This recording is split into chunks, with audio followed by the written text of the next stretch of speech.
ज्ञानेश्वरीच्या या आराधनेसाठी तुम्ही ज्ञानेश्वरीची कोणतीही प्रत तुमच्या समोर घेऊ शकता. आत्ता मी माझे गुरुवर्य मामासाहेब मार्तळेकर यांनी स्वतःच्या हातानं लिहिलेली ज्ञानेश्वरी आहे आणि ही ज्ञानेश्वरी मी या आराधनेसाठी माझ्या समोर ठेवलेली आहे. आमच्या गुरूंनी मला आशीर्वाद म्हणून ही ज्ञानेश्वरी दिली. 17/3/2002 साली त्यांनी ही ज्ञानेश्वरीचं हे हस्तलिखित पूर्ण केलं. तर ती ज्ञानेश्वरी मी या आराधनेसाठी समोर ठेवलेली आहे. गुरूंचा आशीर्वाद त्या निमित्तानं माझ्यासोबत राहील अशी माझी श्रद्धा आणि विश्वास आहे. तर आज आपण ज्ञानेश्वरीच्या पहिल्या ओवीला सुरुवात करूयात. श्री गणेशाय नमः. ओम नमोजी आद्या वेद प्रतिपाद्या जय जय स्वसंवेद्या आत्मरूपा. ज्ञानेश्वरीतली ही पहिली ओवी आणि या पहिल्या ओवीचं आजचं हे आपलं पहिलं चिंतन, ज्याचा सार्थ ज्ञानेश्वरी जी की साक्रे संप्रदायानं प्रकाशित केलेली आहे ती माझ्यासमोर आहे. एक सांप्रदायिक अर्थ आपल्यासोबत असावा म्हणून मी ती समोर ठेवलेली आहे. या ओवीचा जो या ज्ञानेश्वरीमध्ये अर्थ दिला आहे तो मी आधी वाचून दाखवतो. कोणत्याही शुभ कार्यास आरंभ करण्याच्या पूर्वी मंगलाचरण करण्याचा श्रेष्ठांचा संप्रदाय आहे. त्याला अनुसरून ज्ञानेश्वर महाराज प्रथम मंगलाचरण करीत आहेत. मंगलाचरणाचे 3 प्रकार असतात: आशीर्वाद रूप, नमस्कार रूप व वस्तुनिर्देश रूप. वस्तुनिर्देश रूप मंगल म्हणजे परमात्म्याशी आपले अभिन्नत्व लक्षात घेऊन वंदन करणे. यात संपूर्ण गीताशास्त्राचा विषयच प्रतिपादन केला असून ब्रह्मसूत्राच्या आरंभी व्यासांनी पहिल्या 4 सूत्रात जसा वेदांचा संपूर्ण अर्थ आणला तसा अर्थ महाराजांनी या पहिल्या ओवीत आणला आहे. तो अर्थ असा: ओम हे पद मंगलवाचक आहे. हे ओंकार स्वरूप जगताचा आदी वेदांनी प्रतिपादन केलेला स्वयंप्रकाश, दुसऱ्याला विषय न होता अपरोक्ष आत्मा हेच ज्याचे रूप आहे असा जो परमात्मा, त्याचा जय जयकार असो व त्याला वंदन असो. आता ज्ञानेश्वरीचा हा साधारणपणे पहिल्या ओवीचा अर्थ इथं दिलेला आहे.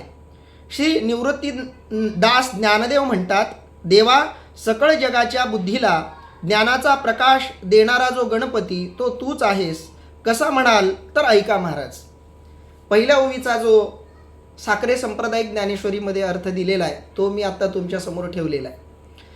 या ओवीमध्ये ज्ञानोबाराय आपल्या भगवंताला म्हणजेच आपल्या आराध्याला ज्या प्रकारचा नमस्कार करतायत तो नमस्कार या दृष्टीनं खूप महत्त्वाचा आहे. तो अर्थ कोणता आहे तर महाराज सांगतायत वस्तुनिर्देश रूप मंगल म्हणजे परमात्म्याशी असलेल्या अभिन्नत्वाचा निर्देश करून अद्वैत रूप मंगल माऊलींनी इथं केलेला आहे. आता मुळात संपूर्ण ज्ञानेश्वरी समजून घेण्यापूर्वी आपल्याला ही ज्ञानेश्वरीची पहिली ओवी नीट समजून घेणं खूप गरजेचं आहे. कारण ज्ञानेश्वरीचा सगळा अर्क, सगळा सार या एका ओवीमध्ये सामावलेला आहे. साक्रे महाराजांच्या ज्ञानेश्वरीमध्ये सुद्धा हा अर्थ त्यांनी गर्भित पद्धतीनं का होईना सांगितलेला आहे.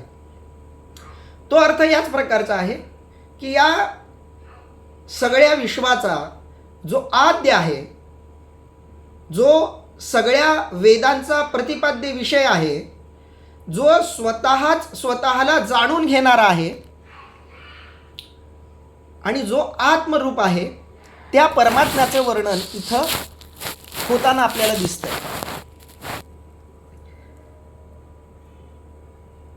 माऊली आपल्या आराध्याला आद्य असं म्हणतात. आता तो परमात्मा, तो भगवंत आद्य का आहे याही गोष्टीचं आपल्याला थोडंसं चिंतन करावं लागेल. आता सृष्टीची उत्पत्ती कशी झाली या सगळ्या गोष्टीचा विचार करत गेलो आपण तर विज्ञान वेगळं उत्तर देतं आणि अध्यात्म वेगळं उत्तर देतं.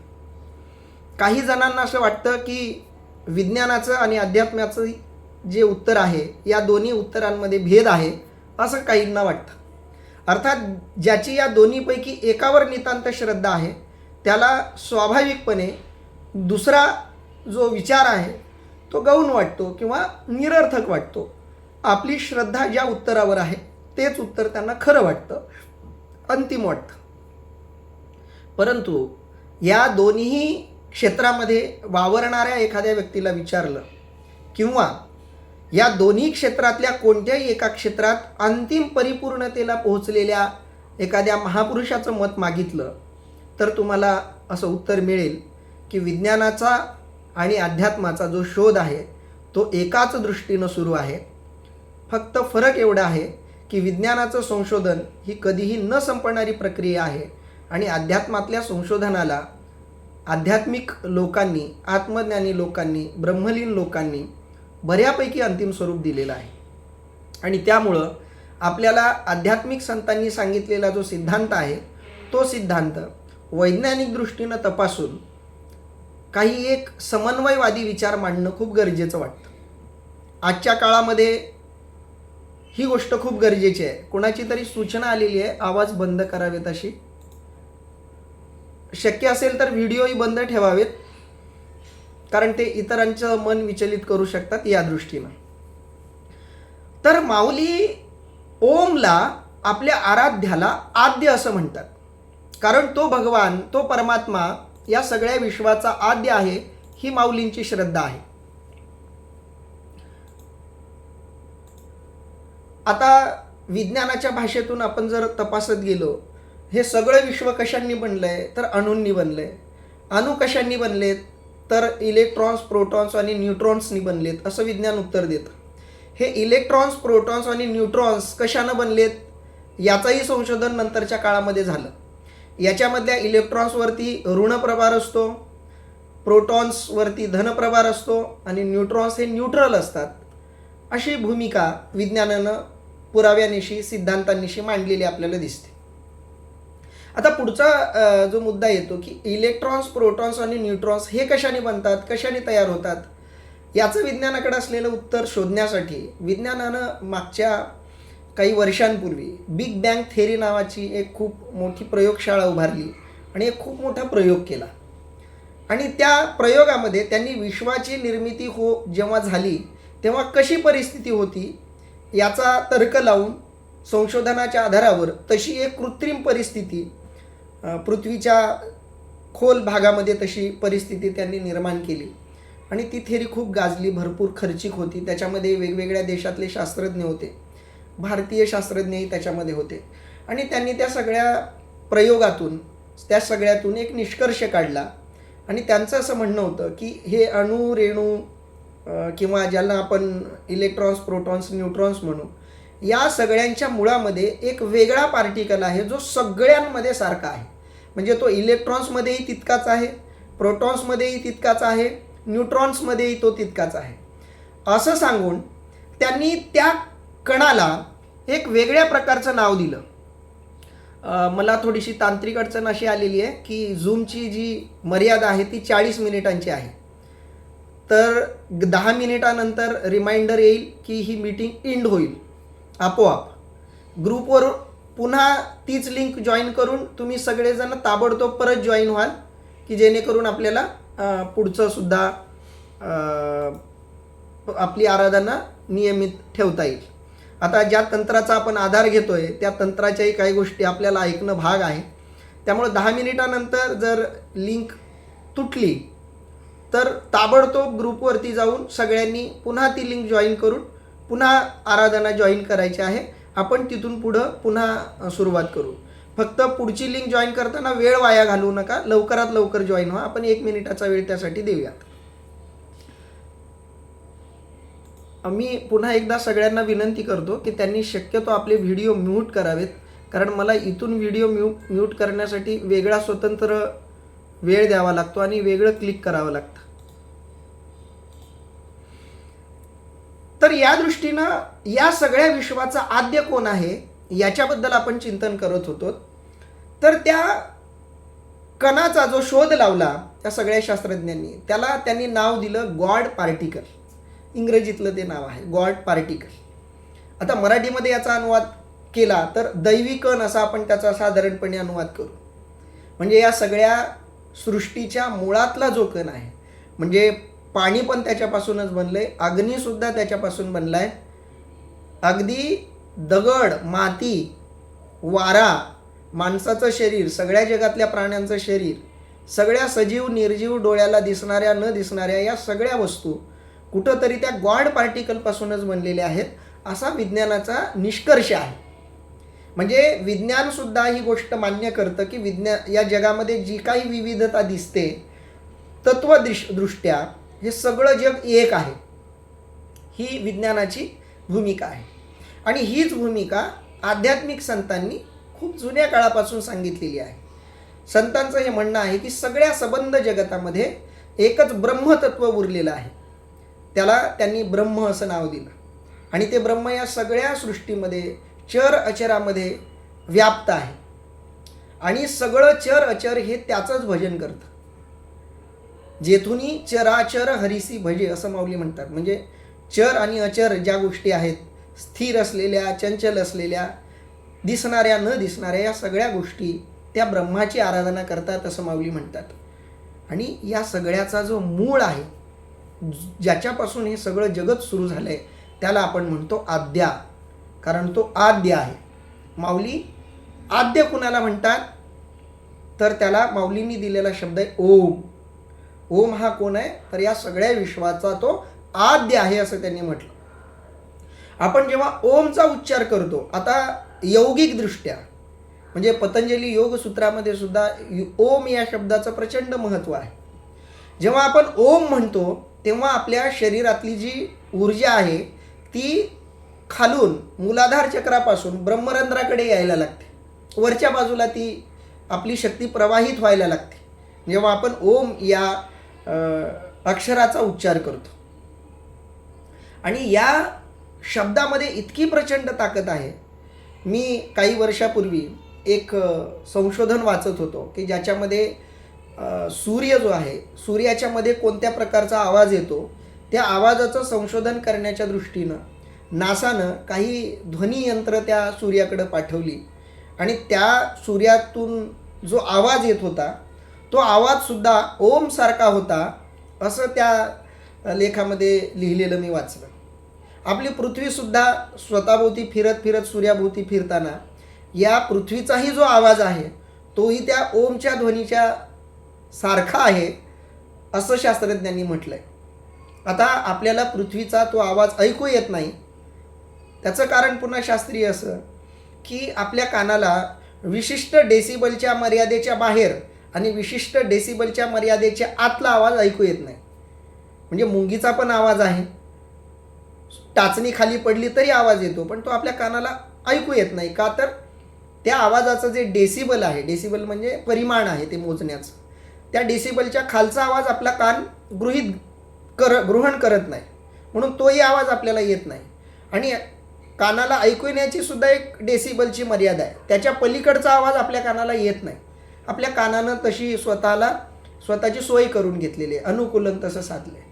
आणि म्हणून आपल्याला त्या पृथ्वीचाही आवाज येत नाही, पण तो आवाजही कुठंतरी ओम या ध्वनीच्या आसपासचा आवाज आहे असं त्यांचं म्हणणं आहे. इतकंच नाही, पिंडी ते ब्रह्मांडी म्हणतात. आपणही डोळे बंद करून आपले दोन्ही कान जर बोटांनी बंद करून एकाग्र होऊन आपल्या शरीरातून येणारा ध्वनी ऐकला तर तो ध्वनीसुद्धा तुम्हाला ओम या ध्वनीचाच प्रतिध्वनी आहे याची जाणीव होईल. म्हणजे ओम या ध्वनीचा आपल्या आयुष्याशी, आपल्या सृष्टीशी, या ब्रह्मांडाशी खूप जवळचा संबंध आहे. मी हे वैज्ञानिक गोष्टी याच्यासाठी सांगतो आहे की आजकालच्या लोकांना थोडंसं विज्ञानाच्या भाषेत सांगितलं की लवकर पटतं. जुन्या काळामध्ये एवढं स्पष्ट करून सांगण्याची गरज नव्हती, कारण लोक श्रद्धेनं ती प्रत्येक गोष्ट ऐकायची. पण आता तर्काचा जमाना आहे, त्यामुळं तर्कांच्या भाषेत लोकांना समजावून सांगावं लागतं. आता ही गोष्ट उलट चांगली आहे. भगवान गौतम बुद्धांनी सांगितलं आहे की कोणतीही गोष्ट केवळ श्रद्धा म्हणून स्वीकारण्यापेक्षा तर्कावर आधारित गोष्ट स्वीकारली तर श्रद्धासुद्धा आणखी मजबूत आणि प्रबळ बनते. आणि त्यामुळं ज्या पद्धतीच्या मनात तर्क येतील त्या सगळ्यांचं समाधान शोधून माणसानं आराधना करावी असं माझंही व्यक्तिगत मत आहे. स्वामी विवेकानंदांच्या मनामध्येही बरेच प्रश्न होते. ते तर सुरुवातीला प्रचंड नास्तिक होते, पण ते जेव्हा रामकृष्ण परमहंसांच्या सहवासामध्ये आले तेव्हा ते आस्तिक बनले. म्हणजे तुम्ही तर्क करा, तुम्ही विचार करा आणि मग तुमचा विचार आणि तुमची श्रद्धा दृढ करा, असा तो विचार आहे. म्हणून या सगळ्या जगाच्या सृष्टीच्या मुळात ओम आहे असं केवळ आध्यात्मिक संतच सांगतात असं नाही, तर विज्ञान सुद्धा हीच गोष्ट आपल्याला सांगतं असं तुमच्या लक्षात येईल. व्हिडिओ सारखी अडचण करते. कृपया व्हिडिओ सगळ्यांनी बंद ठेवावेत.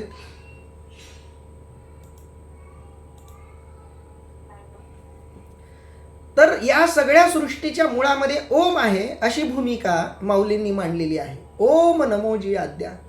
ज्ञानेश्वरीची सुरुवात ओमनी होते, कारण या सगळ्या सृष्टीची सुरुवात ज्या ओमनं झाली त्याच शब्दाने आपल्या ग्रंथाची जर सुरुवात केली तर आपला ग्रंथसुद्धा अधिकाधिक चांगला होईल, अधिकाधिक यशस्वी होईल, अधिकाधिक लोकांपर्यंत पोहोचेल अशी माऊलींची श्रद्धा होती. आणि सुदैवाची गोष्ट बघा, आज 800 वर्षानंतरही ज्ञानोबारायांच्या त्याच ज्ञानेश्वरीच्या एका शब्दांचा विचार करण्यासाठी आपण जगाच्या कानाकोपऱ्यातली लोक इथं एकत्र जमलो. कारण साळुंखेताई म्हणाल्या की आमची काही लोक ऑस्ट्रेलियामध्ये, अमेरिकेमध्ये, बाहेर देशात आहेत, त्यांनासुद्धा ज्ञानेश्वरी शिकायची इच्छा आहे. म्हणून मी माझ्या परिचयातल्या काही मोजक्या 8-10 लोकांना या समूहात घेतलं, बाकीचे सगळे त्यांच्या ओळखीनं याच्यामध्ये जॉईन झालेले आहेत.